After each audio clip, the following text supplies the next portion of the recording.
Well, here's this guy to prove that the United States abstaining from the UN Security Council vote of a ceasefire is nothing but the United States trying to appeal to voters that are against the Israeli government committing genocide, because this dude says that the resolution is non-binding, even though the UN considers the uh, UN Security Council resolutions to be binding and same as international law.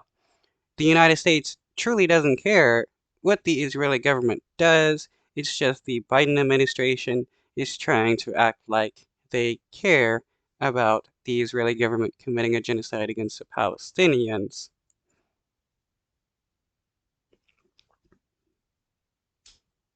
Thank you. I have a technical question and another question. On the technicality, you said the resolution is not binding.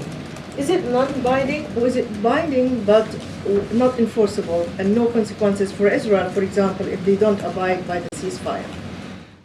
My understanding is a non-binding resolution. Which is a lie, because the resolutions by the UN Security Councils are all binding resolution, which means they are they have the same effect as international law, and that is even what the UN is saying at the moment, that this resolution of a ceasefire is international law. So this dude is just lying, which he always does when he's being asked questions about the United States and Israel. Okay. Are you aware of reports that Palestinian women were sexually harassed and some even were raped in the Shifa hospital by the Israeli army? And have you seen also videos of Israeli drones targeting civilians in Khan Yunis? And if you're not aware of these incidents. I am not. This is the first I'm hearing of that. That's bound to be a lie. He obviously just doesn't care. But yeah, the idea of raping women, how does that make them the good guys when they're raping people? Supposedly Hamas is supposed to be the bad guys because that is what they do, and the IDF is doing the same thing. I mean, if you Those are troubling allegations, obviously troubling reports. the State Department confirmed one of them. Let me take the question back. Okay, See if please. we can get you a better response. Thank you. Thank you, Admiral Kirby. Wow, he didn't even answer that question whatsoever because he knows what the IDF is doing and supports it.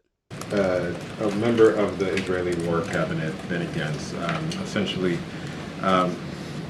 broke with Prime Minister Netanyahu over his decision to pull back this delegation. He said that the delegation should come, and in addition to that, he said that Prime Minister Netanyahu himself should come and meet with President Biden. What's your reaction to that, and is there a sense that the War Cabinet is not unified as it was? That's the first I'm hearing that Minister Gantz made that remark. I would certainly respect his desire to, his right to speak to his comments one way or the other. As I said a couple of hours ago, it's disappointing. Obviously, we would have preferred to have that meeting here this week to talk about viable alternatives, and as I think I mentioned to Josh, we're going to continue to look for an opportunity to have those conversations going forward. I can't speak to the dynamics on the War Cabinet. That's really for them to speak to. I wouldn't get into that. When it comes to